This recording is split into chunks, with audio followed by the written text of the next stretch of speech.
Hello friends. मैं assistant professor chemistry के interview के लिए वहाँ पे जो संभावित डेमो टॉपिक्स हो सकते हैं उनसे संबंधित एक सीरीज़ लेकर के आया हूँ। मैं अपने वीडियो लेक्चर्स में ये बता रहा हूँगा कि कोई भी आपका जो चुना हुआ टॉपिक है उसको वहाँ पे डेमो टीचिंग के समय किस तरह से प्रेजेंट करें। तो आज का हमारा टॉपिक है फजांस रूल। फजांस रूल के अंदर हम ये पढ़ रहे होंगे, पहला तो introduction of the Fajans rule, और इसके बाद हम फजांस रूल के स्टेटमेंट को समझेंगे। उसके बाद हम तीसरी बात जो समझने वाले हैं, polarizability and the polarizing power, how polarizability can be compared of the different compounds. इसके बाद हम एप्लीकेशंस ऑफ फजांस रूल को समझेंगे, how Fajans rule is able to predict the solubility, melting point and the boiling point of the different compounds.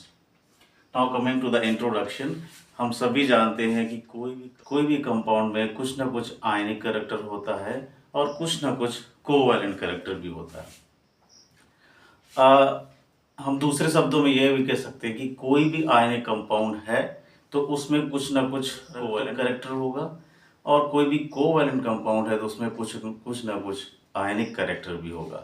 इसलिए हम ये लिख सकते हैं, अगर गणितीय भाषा में लिखें तो percentage of covalent character plus percentage of ionic character is equal to the 100, and neither the percentage covalent character can be equal to 100 nor the percentage ionic character can be equal to 100। ये इसका क्या मतलब है कि कोई भी compound 100% ना तो आयनिक है ना ही कोवैलेंट है। Now coming to the statement of the Fajans rule, Fajans rule tells about the presence of the covalent character in any ionic compound.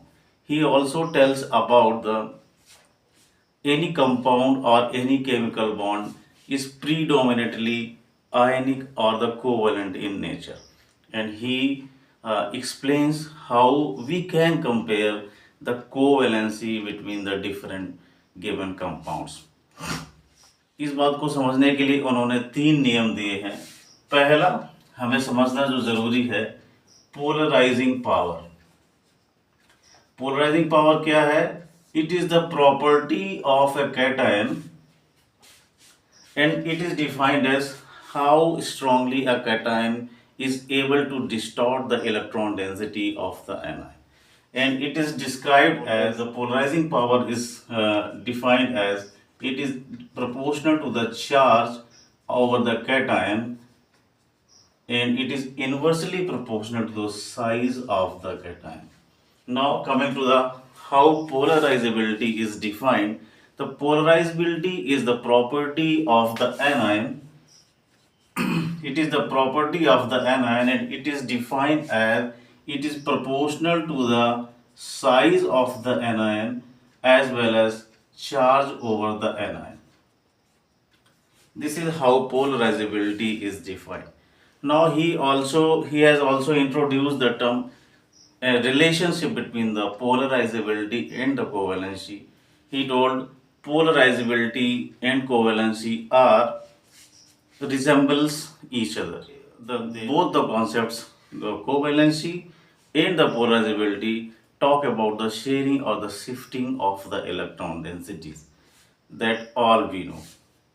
इसी कॉन्सेप्ट का यूज करके Fajans has told the CSF, cesium fluoride is a compound, and it is most ionic compound, and it has ionic character around 90%.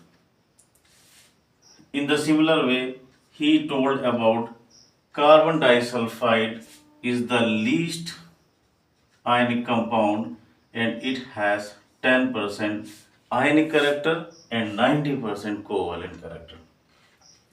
Now coming to the fourth part, that is the application of the Fajans rule.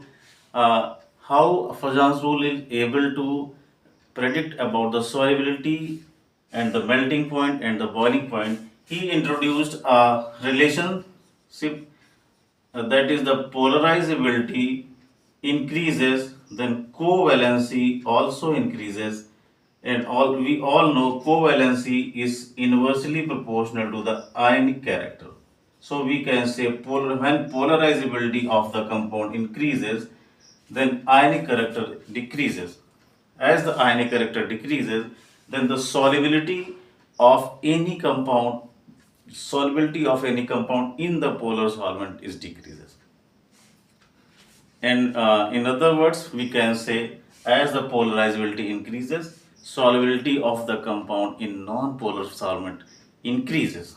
Now coming to the melting point and the boiling point.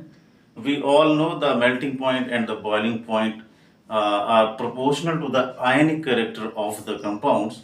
So as the polarizability increases, ionic character decreases, then melting and boiling point also decreases. Now coming to the fifth part of this lecture, कि क्या कोई ऐसा formula है या फिर जिससे हम ये पता लगा सकें कि किसी भी कंपाउंड में परसेंटेज कोवैलेंट कैरेक्टर या परसेंटेज आयनिक कैरेक्टर कितना है। हाँ, इससे रिलेटेड लिनियस पॉलिंग ने एक फार्मूला दिया है। लिनियस पॉलिंग ने एक इलेक्ट्रोनेगेटिविटी डिफरेंस से को लेकर के एक फार्मूला दिया है, and Linus Pauling has formulated a formula 1 minus e to the power 1/4 into xi a minus xi b की होल स्क्वायर, जहाँ पर xi a is the electronegativity of the cation and xi b is the electronegativity of the anion. By calculating this, we can obtain the percentage ionic character, and also using this formula we can calculate the percentage covalent character. हाँ तो friends, इस तरह से हम अपनी demo teaching की class को proceed कर रहे होंगे।